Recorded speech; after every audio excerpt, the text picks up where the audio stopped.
Just preparing.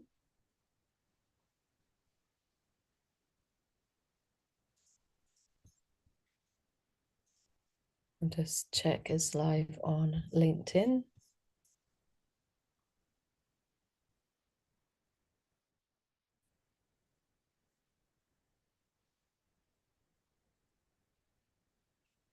It says pre-live, so must mean we're going live soon. There's always a delay of a little minute, so Technology is always fun. yeah, it's good to just give it a moment, right? People to show up and live streams too. Yeah, we are live now. Awesome. So, welcome everybody to another Sustainable Leadership series brought to you by the Centre for Sustainable Action. We love these series because we get to bring knowledge. We're all about disseminating knowledge. And today we have a member of the centre and a very wonderful woman, Allegra. I've much love for you, Allegra, and the work that you do. And so we thought it'd be awesome. Why didn't we do a little quiz? Why didn't we get some of Allegra's book, which I've been reading? And then I realized I definitely need Allegra's work, help to support the expansion of all the knowledge in that book. And I love how you're so research based. Like everything is based on real facts. And that's what you're going to share with us today. I mean, to me, it makes sense. Every time I read a line of your book, I suddenly was like thinking something, and then the book said that. So it's such a good book, and it's great content. So I'm just gonna be quiet and hand over to Allegra to share with you her expertise on inclusion and why it's a smart thing to do as a business owner. Over to Oh, you. thank you so much. Thanks, Sean. I really appreciate that. And Sean has been so supportive of the work that we do at Watch the Space and of our book. So it's a huge pleasure to be here. And I think you're amazing. I think what the centre is doing is absolutely incredible. So I'm really happy to be here and be talking to all this fabulous community. And yes, hello, everybody. My name is Allegra Chapman, and I am one of the co-creators of Watch This Space. And at Watch This Space, we are a diversity and inclusion consultancy. We support businesses on their inclusion journey. And we are of the belief that the old ways of doing business that focus on command and control leadership, on treating humans as resources, on prioritizing productivity and output and profit over all else, those ways are over. That's done. We believe that there is a new way of working that centers human beings and sustainability and that seeks to promote well-being and balance for everybody. And not only that, we believe that that is the key to greater success in business. So what we really strive to do with our clients is to make inclusion tangible rather than it just being something people talk about and a bit of a buzzword. We are committed to helping organizations understand how they can really drive meaningful and practical change. So we help you to draw the map that will take your inclusion journey forward. And we provide your team with the knowledge and the skills that will make your vision for inclusion a reality. And I know I'm not the only one who thinks that inclusion is beneficial for business success because when researchers went out and asked leaders and employees about this, 78% of them said that diversity and inclusion offer a competitive advantage in the marketplace. And yet, when you speak to employees, 59% of them say that their organization has work to do when it comes to diversity and inclusion. So there is a gap there. Okay, there is a space that needs to be addressed and to be filled. Now, how many people who are here with us today or watching this on a replay are having challenges with some of the following: recruitment, staff engagement, communicating either internally or externally, managing crises when they come up, driving innovation, increasing productivity, making decisions, or getting the best results your business can drive. I'm pretty sure that if you are in business today, one of those things is a challenge for you. At least one of those things is a challenge for you right now. And don't worry, you are not alone, because I know most business leaders are struggling with at least a couple of these at the moment. But would it surprise you if I told you that it's quite possible, whichever one of these you're struggling with, diversity and inclusion could be at least a major part of the key to solving that problem? Here's why. Diverse and inclusive organizations are massively more successful than their competitors. They drive 19% more innovation. They are 25% more productive. They are better at decision making 87% of the time. Is a lot of better decisions in a diverse and inclusive team.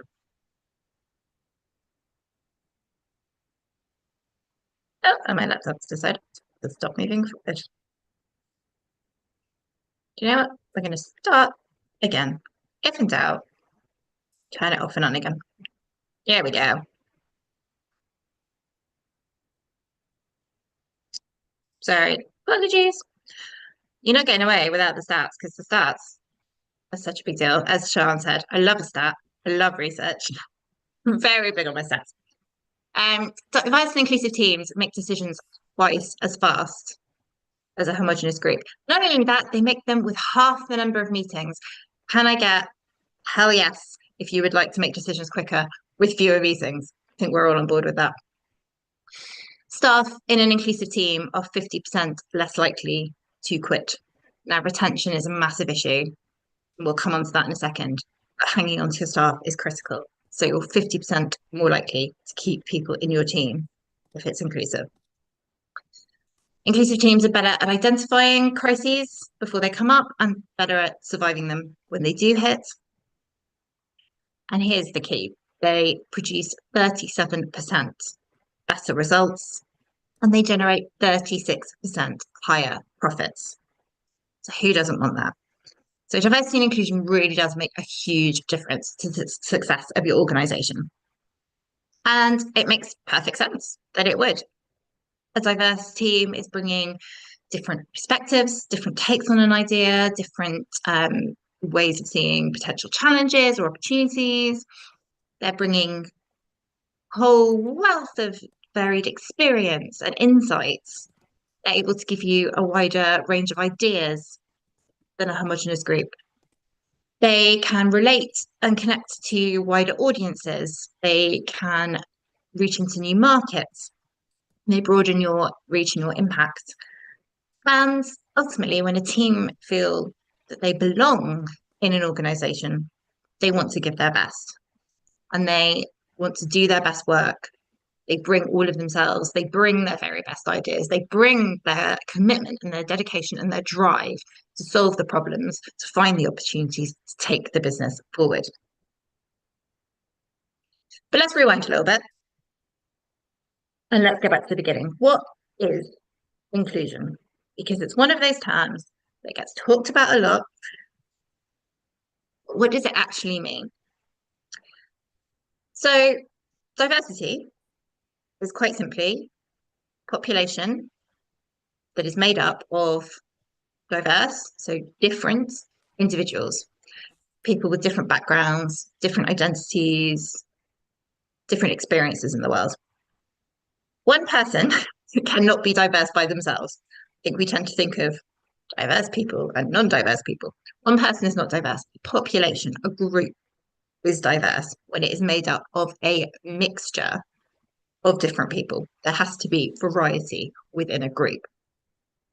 Now, inclusion, when we're thinking about this specifically in a workplace context in an organization, inclusion is a process of making it possible for all of those varied individuals to participate in what's going on in that organization, to contribute, and to benefit from it and progress within that organization as well. But that's really just the beginning. Okay. Inclusion is the mechanism by which we get to a place of belonging. That should be the ultimate goal for everybody to feel that they belong in the organization. And what that means is they have a sense of connection with the organization. They feel accepted. They feel part of it. They feel valued for who they truly are. They feel they can be their full self. They can show up as their full selves, bring everything that they have as a rich, unique individual to the table, and that will be seen and valued and respected. And that should be our ultimate aim, because that is when we get the best out of our people, and that is when we get the best out of our organization as a whole. So, what does this actually involve? What are we actually doing here?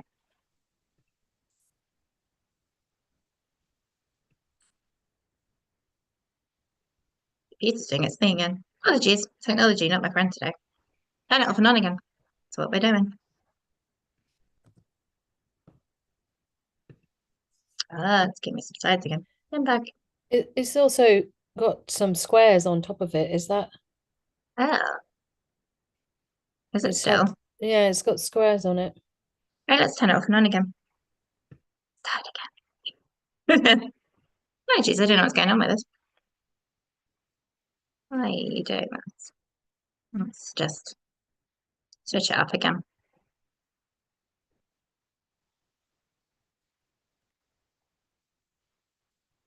How's that looking, Sean? Is that any better?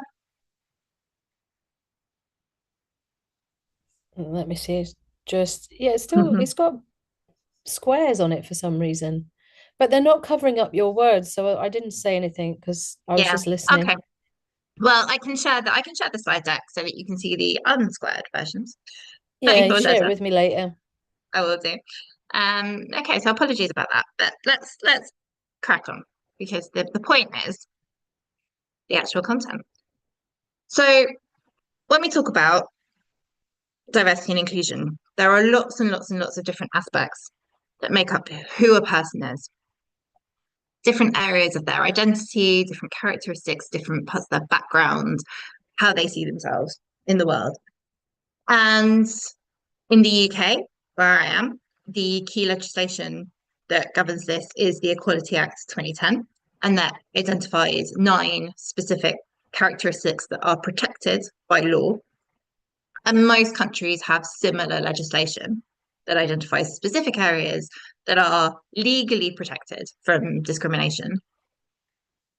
And yes, that is where your legal obligation starts and kind of ends. I mean, I would be wary of completely limiting yourself to that, because there are still arguments that employees can make for discrimination and unfair treatments outside of that legislation.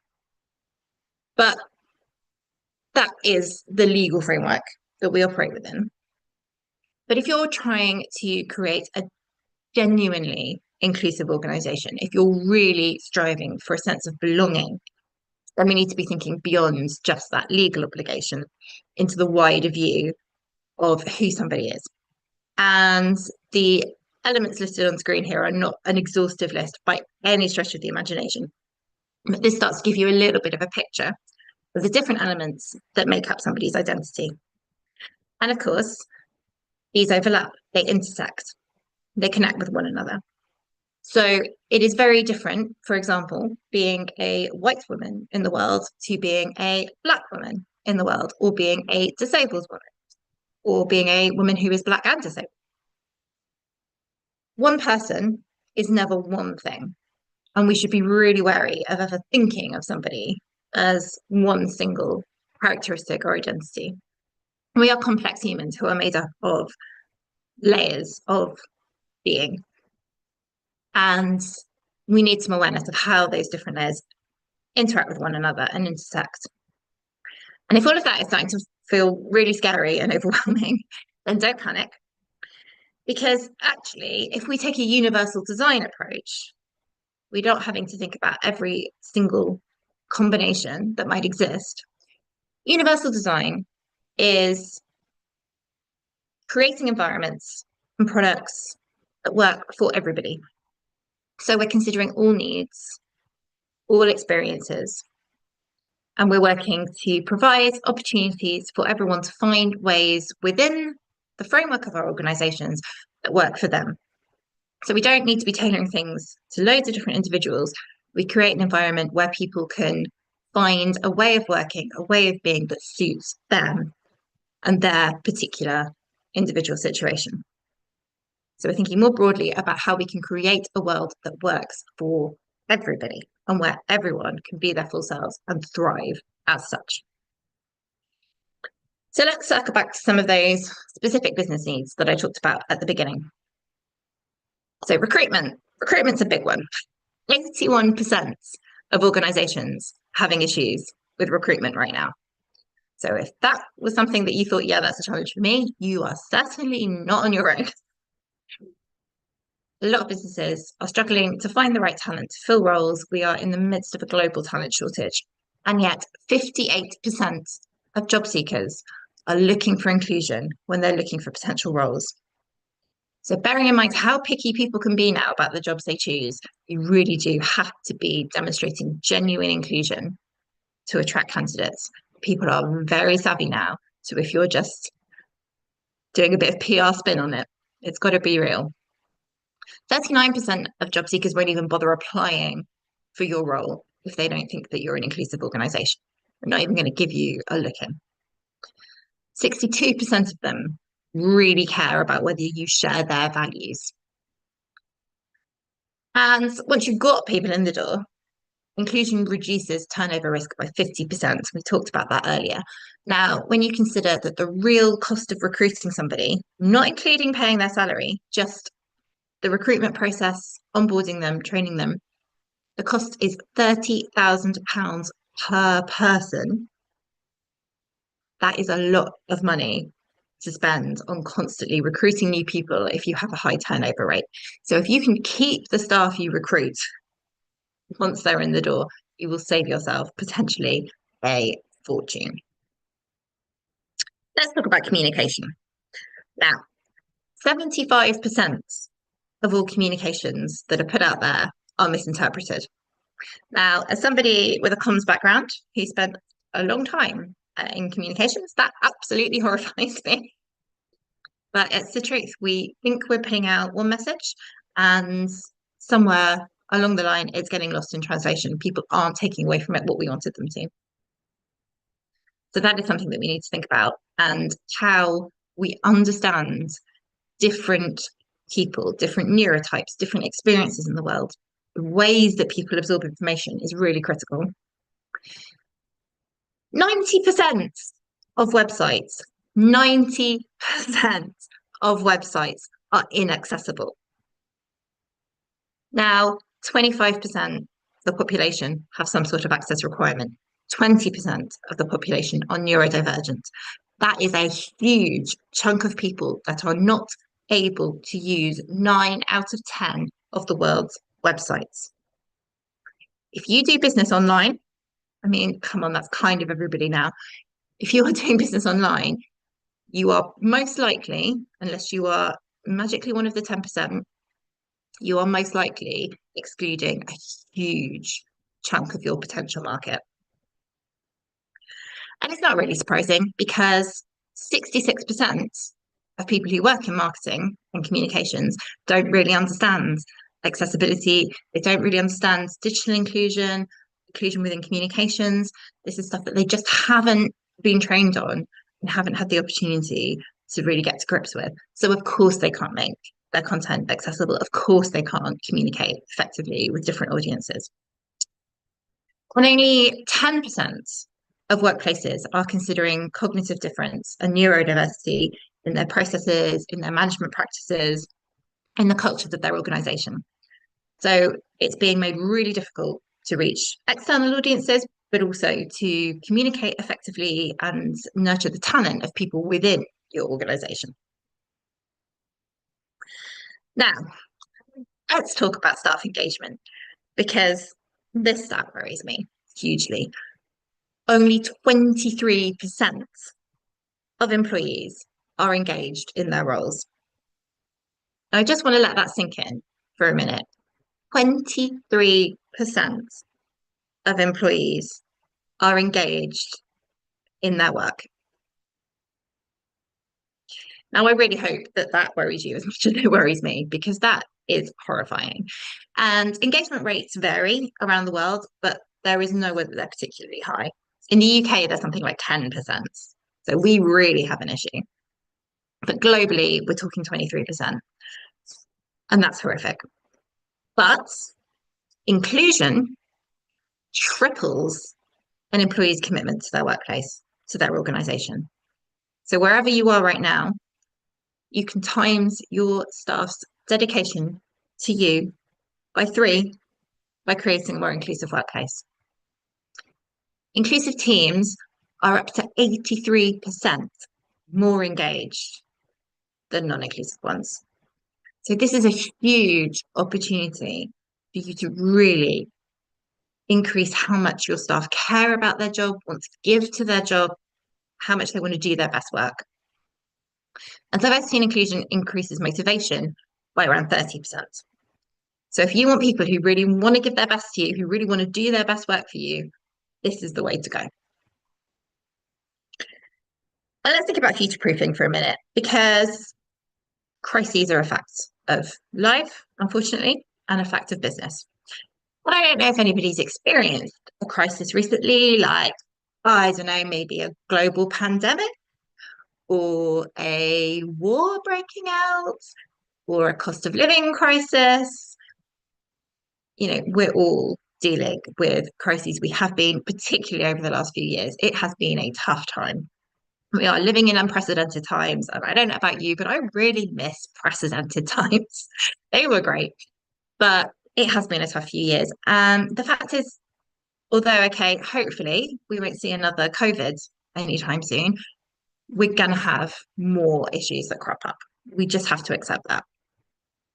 And we also have to recognize that we need to be ready. We can't constantly be on the back foot. We can't be reacting. We have to be able to get in front of these issues as soon as we possibly can. And diverse and inclusive teams are better at spotting crises before they hit. They're better at realizing what's going to happen and what is happening. They're quicker to respond. They're more resilient when a crisis hits. They're more innovative and adaptable in the way they deal with it. They're also better at taking learnings from a crisis after the event, implementing those learnings to help in the future.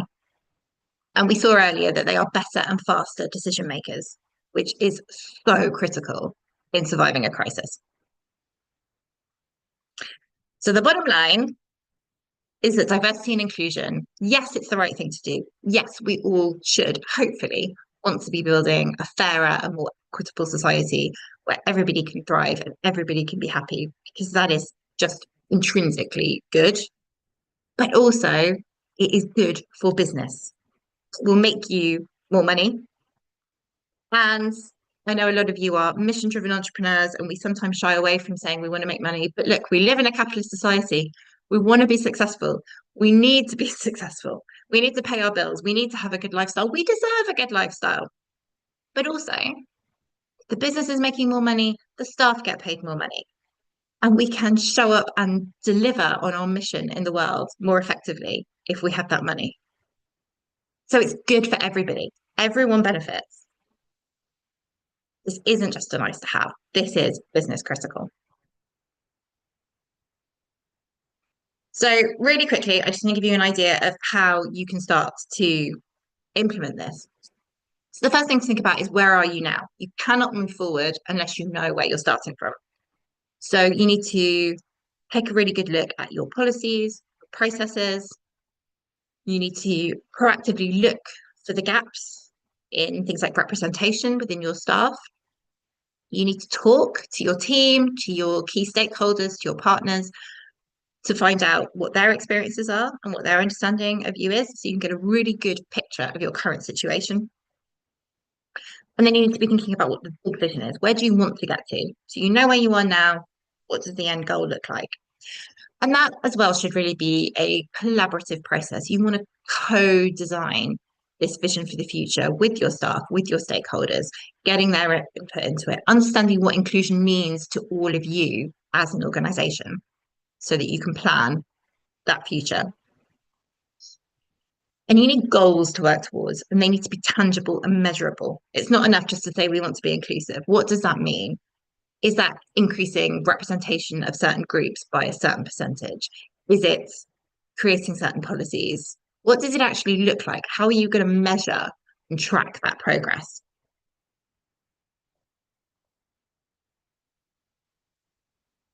Oh, we're doing the thing again. This is going to be a theme of today.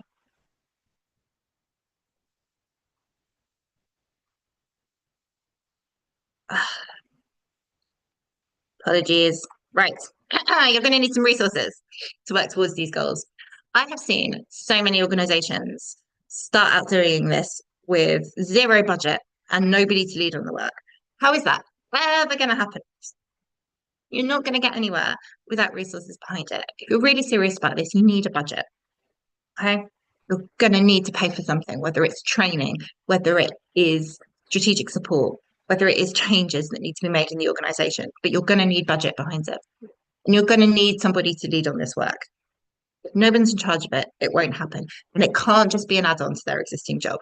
If they've already got a whole list of objectives that they're being measured on and a full to do list, how are they ever going to bring this in as well? So we need to make space for this work to happen. You need to tell people what you're doing and why right from the very beginning. So there's huge benefits just in telling your staff you're working on this, because then they can see that you're committed and you care. They can see what your targets are, what you're working towards. If you've brought them in from the beginning and you've listened to their inputs, then they can see that you've heard them and you're actioning that, and they know that you're actually doing something. Then you need to keep them updated. You need to tell them what's happening.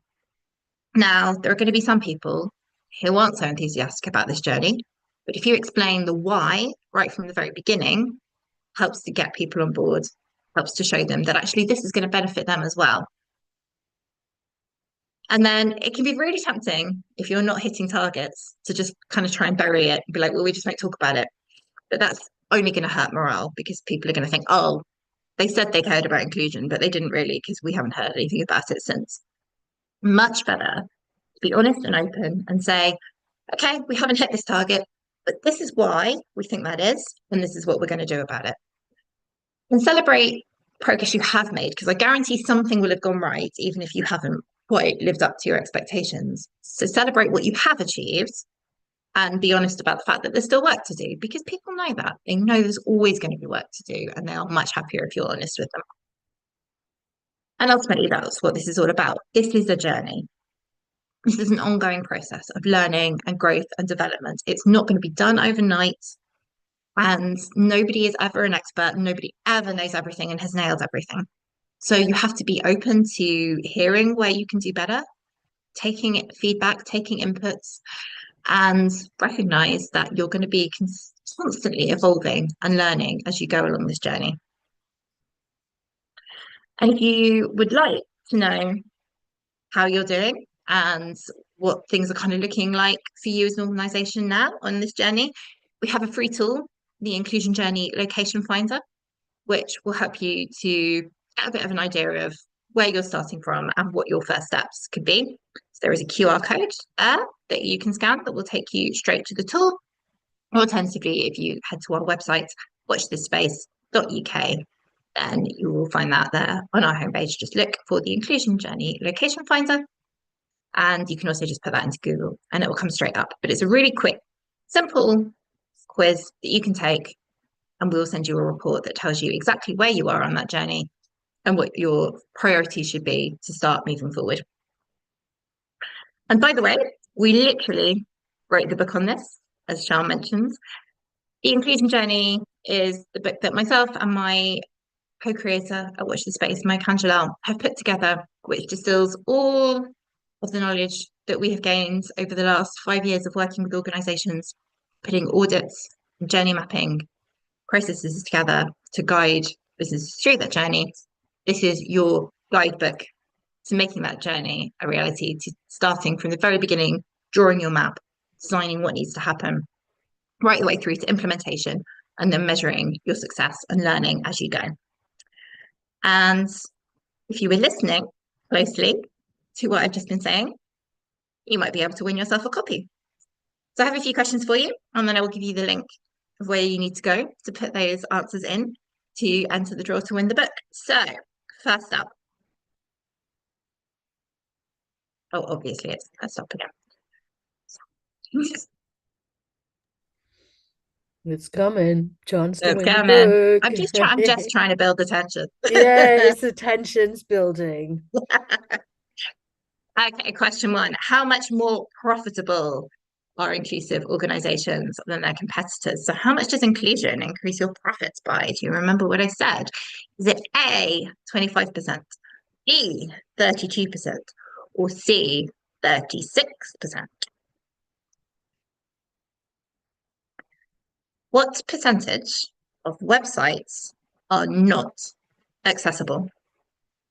Is it A, 70%, B, 80%, or C, 90%?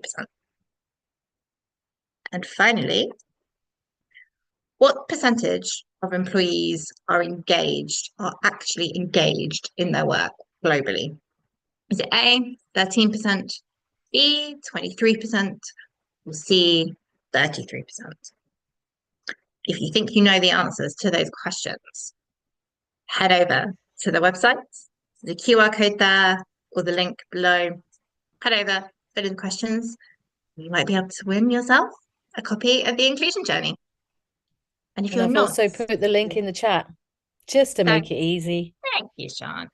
And if you're not lucky enough to win, you can head over to our website or to Amazon and buy yourself. It's available now.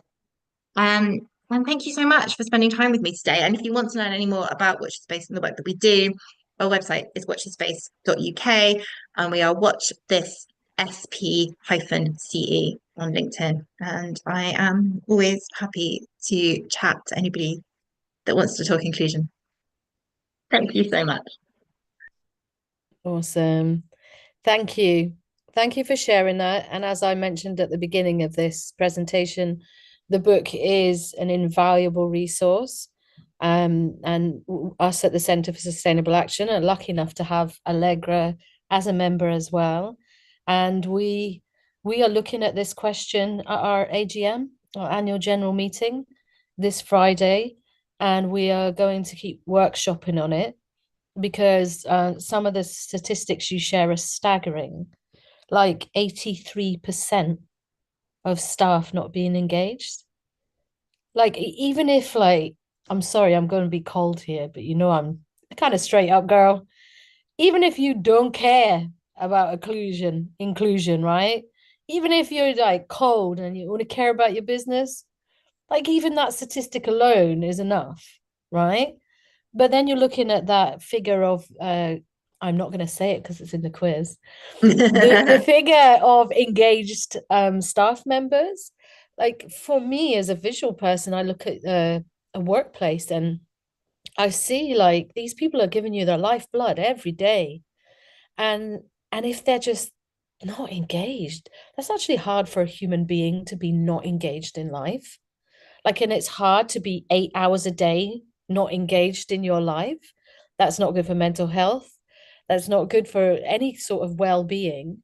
And then also, do you want a workplace that is just that sad and that weak because it's weak? If your workforce is engaged and inspired and plugged in, you're going to super propel what you're doing, right? And so like I just think it makes sense, and I wish we didn't have to call it an inclusion journey. I just wish we were wiser. Do you know what I mean? And just listen to each other more. Like the space we're building at the center is a place where that is growing and it's beautiful, and that's why we got Allegra's support to make sure it grows and continues to grow in that way, by actually looking at what you're planning to grow rather than just hoping it grows in the right way. It's like growing a plant but never pruning it, never giving it nourishment. It just doesn't make sense. So I've been to the book launch for this book, and Allegra shared a workshop there. And so I would advise, like, don't try and get it done yourself. Like, go to Watch This Space and get support with getting it in place. So yeah, we're going to stop going live now. We have put the link for the quiz in the chat in the comments as well. And this presentation will be available here for a week and then it will be gone. So you better watch it. Okay. Well, lovely to see you all and see you later.